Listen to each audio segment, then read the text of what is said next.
Naam, mtazamaji, karibu katika NTV alasiri, na tunaanzia kwa taarifa kuhusiana na maambukizi ya COVID-19 humu nchini.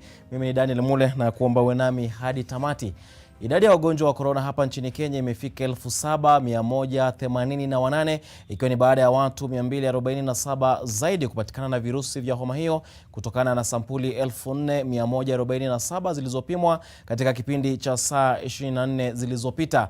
Aidha, wagonjwa 39 wameruhusiwa kwenda nyumbani kufikisha 2,148 idadi ya waliopona corona nchini, ila waliofariki pia wamefika 154 kufuatia vifo vya wagonjwa wawili zaidi. These are distributed in the counties as follows: Nairobi 153, Mombasa 35, Kajiado 15, Busia 12, Kiambu 12, Uasin Gishu 4, Machakos 4, Garissa 4, Murang'a 2, Nakuru 2, Siaya 2, Lamu 1, and Nyamira 1.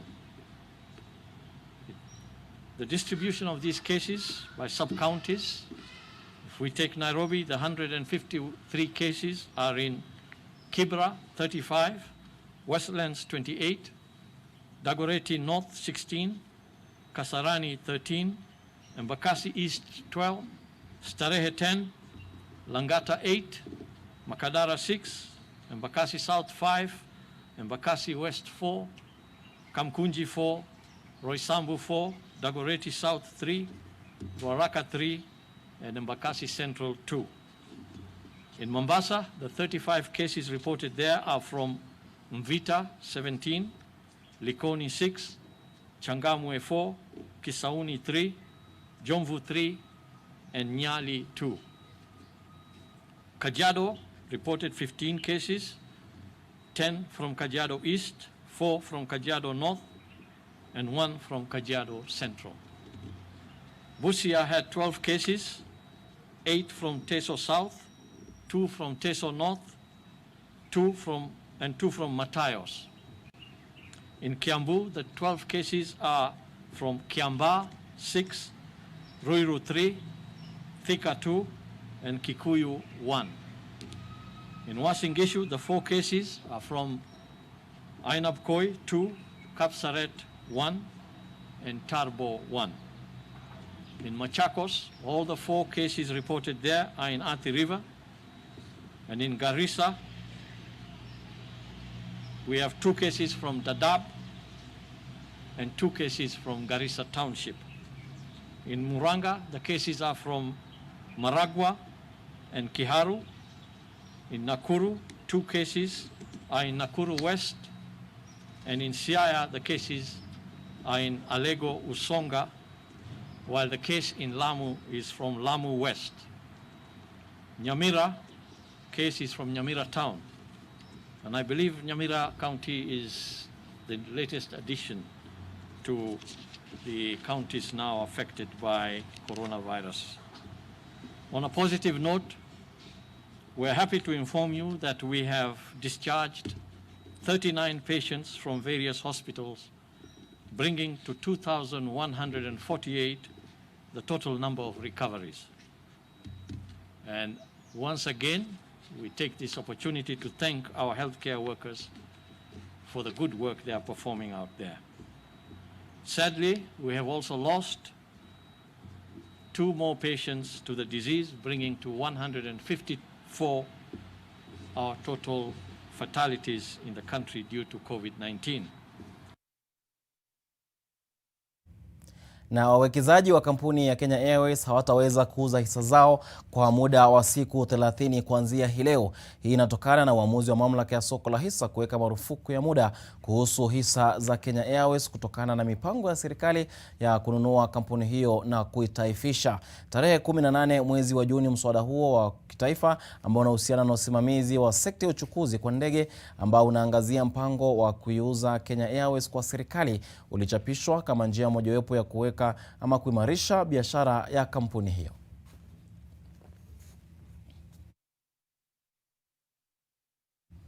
Mbali na hayo, kufuatia mvutano kuhusiana na iwapo ushuru wa kima cha mauzo wa 20% ambao unatozwa kampuni za kamari na michezo ya bahati nasibu inafaa kuondolewa, waziri wa usalama wa ndani Fred Matiang'i anasisitiza kwamba serikali hainui kurudi nyuma katika uamuzi wake. Matiang'i anasema kuwa ingawa wanaheshimu uamuzi wa bunge, wananuia kuwasilisha hoja ya kufanya mabadiliko katika mswada huo baada ya miezi 6.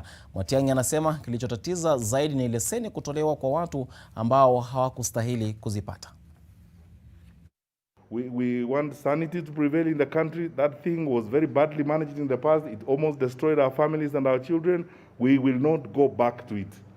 And under no circumstances we are going to allow that kind of madness to continue. We cannot allow, criminals, money launderers, from some places in Eastern Europe to come and do in our country what they can't do in their country. Na ajenda ya maendeleo ya miundo msingi, masuala ya afya na elimu ni miongoni mwa hoja ambazo zilizungumziwa katika mkutano uliofanywa hii leo kati ya mawaziri kadhaa na viongozi wa kaunti ya Murang'a. Viongozi hawa wanasema licha ya kuwa na mambo mengi ambayo yameboreshwa, kuna baadhi kama vile upanuzi wa hospitali ya rufaa ya Kenneth Matiba ambayo ilifunguliwa katika kaunti hiyo kwa lengo la kutoa huduma za afya bila ya malipo kwa wakazi, na masuala kama hayo yanafaa kuboreshwa. Ripoti inafaa kuwasilishwa kwa kamati ya kitaifa ya mawaziri ambao wanasimamia masuala ya maendeleo na mawasiliano wakati ambapo watakuwa wakizuru kaunti hiyo. We've discussed about water, we've discussed about laws, we've discussed about alcohol and other areas of mutual interest. And in particular, we've also discussed about health. And in particular, we've also touched on the commitments which the President has made during his previous visits to Murang'a County. Soon enough, we will give you a report on the number of projects that have been completed and expenditures on projects that have worked very well as a result of these kinds of meetings. So we unlock challenges we have, disagreements we would have. Wakati huo Rais Uhuru Kenyatta ameonya wanaolenga kuingiza siasa katika mradi ambao unahusishwa na kazi mtaani, akisema kuwa mradi huo unanuia kuwapa ajira wa Kenya 26,000. Akizungumza katika warsha ya siku 2 kuhusu mradi wa kazi mtaani, Rais Kenyatta amesema mradi huo ni moja ya miradi mikuu ya serikali ya kitaifa katika juhudi zake za kukabiliana na virusi vya korona, pamoja na lengo la kufaidi jamii maskini ambazo zimeathiriwa zaidi na janga hili. Serikali ya kitaifa inapania kuzindua mradi huo siku ya Jumatatu wiki ijayo, na tayari mradi huo umezinduliwa katika kaunti 8 nchini ili vijana zaidi wapate kufaidika na kujikimu kimaisha. Wakati huo ni kuwa taifa pia linaendelea kukabiliana na janga la korona, na rais pia amewataka washirikishi wa kaunti mbalimbali kuwajibika kuendeleza mradi huo ili kuzuia matumizi mabaya ya rasilimali. Rais amesema mradi wa kazi kwa vijana pia unalenga kuwashughulisha vijana ambao walikosa la kufanya na ambao hutumbukia katika lindi la uhalifu. That we assist the most vulnerable in our society during this particular period. And those must be the people. And I will follow very closely because this is something that is very close to me, it's very dear to me. As I've said, I've seen its impact on the lives of young people, especially here in Nairobi. And that is the same that I expect to see across the country, the impact being felt by those young people. Na naibu rais William Ruto amewaomba Wakenya kuasi ukabila ambao unavunja jamii na badala yake kulijenga taifa. Kiongozi huyo aidha anawataka hasa vijana kuzingatia kuchapa kazi na kutumia ujuzi walionao kutafuta riziki na vilevile kujenga uchumi wa taifa. Naibu rais William Ruto pia amesema kwamba kila Mkenya anahitaji nafasi ya kutimiza ndoto na malengo yake kama njia moja ya kuboresha hali yake ya maisha. Ruto alizungumza katika makazi yake rasmi alipokutana na kundi la vijana kutoka kaunti ya Nairobi ambao walimtembelea.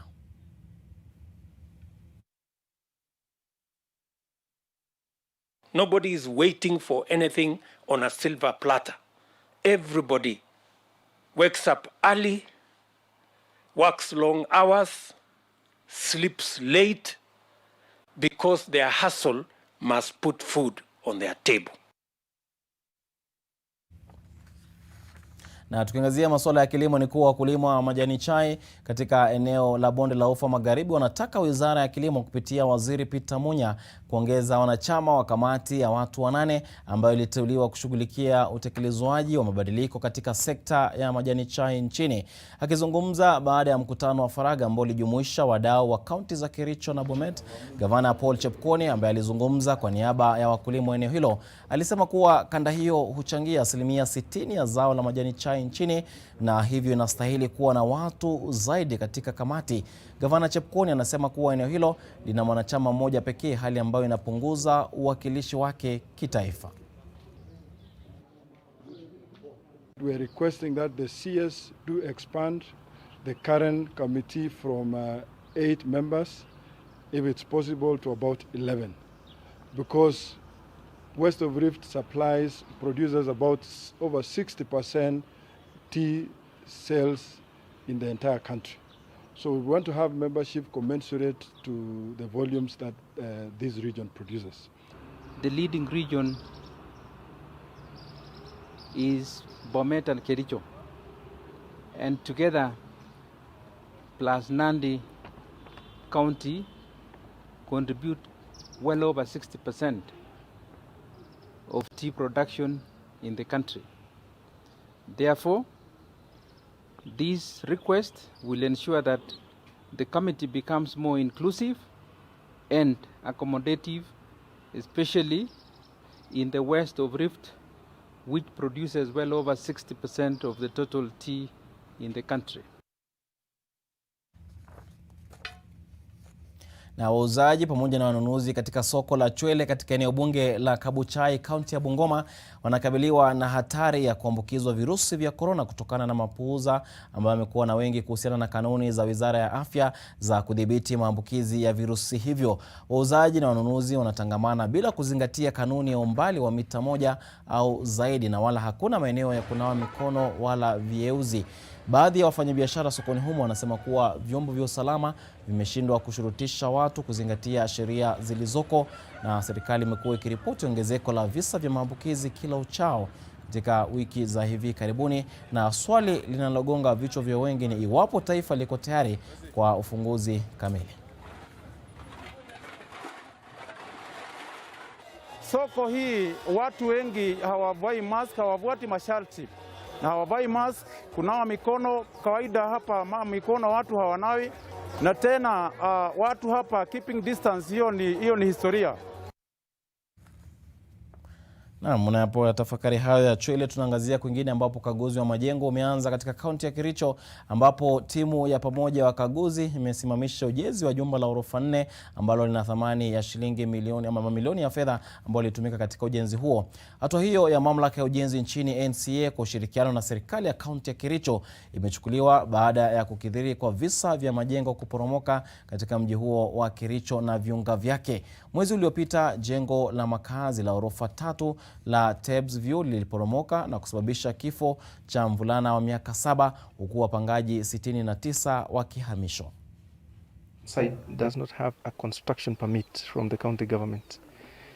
They only have approval documents. Their structural and architectural drawings have been approved. But failing to obtain a construction permit means that we are not certain on who is inspecting. Going in there, we've seen... We are requesting the owner to provide to the county the structural integrity report, even before anything goes on, so that they can be ascertained whether the building is safe or not. Because in our visual inspection, there are a lot of compromises which need to be counter-checked. The support systems, they need to check, and more so the compromised beams that have been cut for them to insert the services that are there. Tukisonga mbele ni kuwa muungano wa vyama vya wanaougua saratani KENCO unaitaka serikali kuangazia magonjwa mengine kama saratani ambayo yanaathiri wengi katika jamii mbali na janga la COVID-19. Muungano huo umesema kwamba kila mwezi watu zaidi ya 92 hufariki kutokana na saratani, huku wengine 134 wakipatikana wanaougua ugonjwa huo kila siku. Mkurugenzi wa chama cha Mulika Saratani ambacho ni wanachama wa KENCO, Florence Kitsao, ameelezea wasiwasi wake wake kwamba idadi ya wanaofariki kutokana na saratani haijulikani kwa kuwa baadhi ya maafa hayajaripotiwa kutokana na serikali kutilia mkazo zaidi suala la janga la corona. Majority of the cancer patients who actually urgently needs blood transfusion is the cervical cancer patients, especially in the female ward. Sometimes you get 3 up to 5 patients in the ward. They are there waiting to be done blood transfusion, but there's no blood, so that for them to be able to get the operation.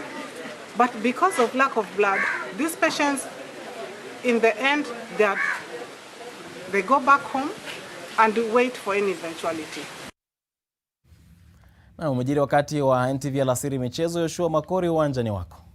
Itakuwa starehe. Tuanze na hii kwamba mwenyekiti wa Gor Mahia Ambrose Rachiera amesema hao ni msimu wa mwaka 2019-2020 wa ligi kuu ya kandanda humu nchini kurejelewa baada ya kusitishwa kwa sababu ya janga la homa ya corona. Tayari rais wa FKF Nick Mwendwa alishauhitimisha msimu na kuwatangaza Kogalo kwa mabingwa wa KPL na City Stars kwa mabingwa wa NSL. Rachiera ambaye pia ni mwenyekiti wa kampuni ya KPL alikuwa akizungumza hii leo katika NTV Sasa Mikiki.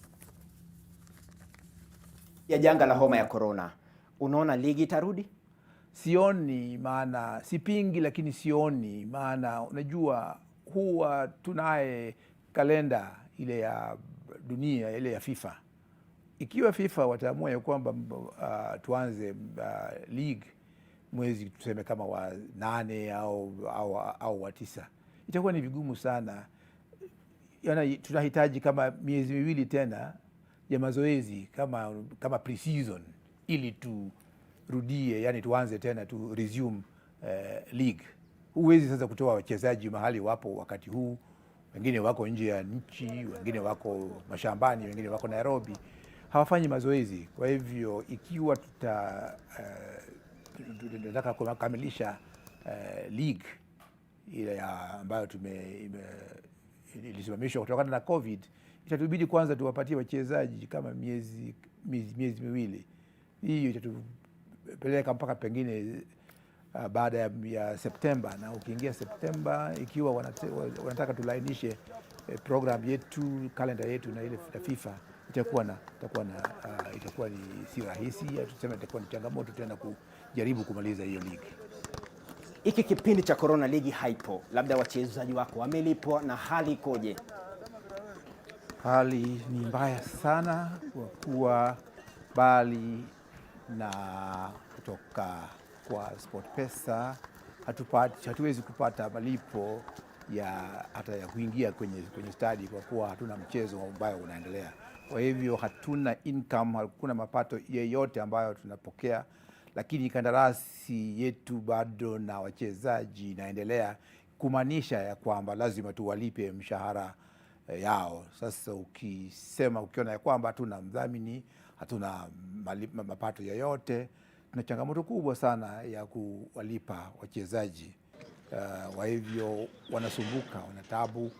Nimeomba landlords wengi wapatie watuelewe ili wapatie muda wa kuishi bila kulipa mpaka siku tutakuwa na pesa. Katika anga ya mataifa ni kwamba mabingwa wa ligi kuu ya Uingereza Liverpool walikung'utwa mabao 4-0 na walikuwa mabingwa Manchester City uwanjani Etihad jana usiku. Kevin De Bruyne aliweka City kifua mbele kunako dakika 25 kupitia mkwaju wa penalty. Raheem Sterling alifunga bao la pili dakika 35 na